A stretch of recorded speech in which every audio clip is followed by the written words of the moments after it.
রাওয়ালপিন্ডির নূর খান বিমানঘাঁটিতে ইরানের পররাষ্ট্রমন্ত্রী Abbas Araghchi. Flight মিনাপ 168।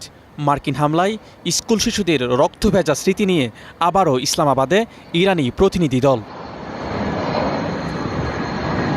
শুক্রবার রাতে ইরানি পররাষ্ট্রমন্ত্রীকে সেখানে স্বাগত জানাতে হাজির পাকিস্তানের ফিল্ড মার্শাল সেনাপ্রধান আসিফ মুনির, পররাষ্ট্রমন্ত্রী ইসহাক দার ও স্বরাষ্ট্রমন্ত্রী মহসিন নাকবি। আরাগচির নেতৃত্বাধীন প্রতিনিধি দল পাকিস্তানের শীর্ষ নেতাদের সঙ্গে আলোচনায় অংশ নেবে। ইসলামাবাদে যুক্তরাষ্ট্রের সঙ্গে ইরানের কোনো সরাসরি বৈঠকের পরিকল্পনা নেই বলে জানিয়েছেন দেশটির পররাষ্ট্র মন্ত্রণালয়ের মুখপাত্র ইসমাইল বাগাই।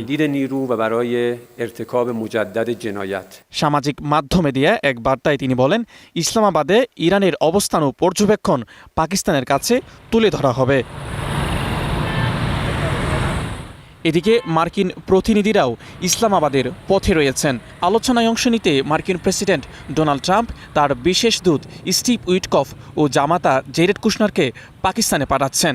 বিষয়টি নিশ্চিত করেছেন হোয়াইট হাউসের প্রেস সেক্রেটারি ক্যারোলিন লেভিট। আমি এই সপ্তাহের শুরুতে বলেছিলাম, প্রেসিডেন্ট যুদ্ধবিরতির মেয়াদ বাড়াতে নমনীয়তা দেখিয়েছেন। এই সময়ের মধ্যে প্রেসিডেন্ট সিদ্ধান্ত নিয়েছেন যে বিশেষ দূত উইটকফ এবং জ্যারেড কুশনারকে আবার ইসলামাবাদে পাঠানো হবে। ইরানিরা কথা বলতে চায়, তারা সরাসরি সামনাসামনি আলোচনা করতে চায়। প্রেসিডেন্ট সবসময়ই কূটনীতিকে একটি সুযোগ দিতে প্রস্তুত। অবশ্য সংবাদ মাধ্যম এফবিসি নিউজ জানিয়েছে, যুক্তরাষ্ট্র ও ইরানের প্রতিনিধি দল প্রথমে পাকিস্তানের কর্মকর্তাদের সঙ্গে পৃথকভাবে বৈঠক করবে। এইসব বৈঠক ইতিবাচক হলে আগামী রোববার মার্কিন ও ইরানি কর্মকর্তাদের মধ্যে সরাসরি বৈঠক অনুষ্ঠিত হতে পারে।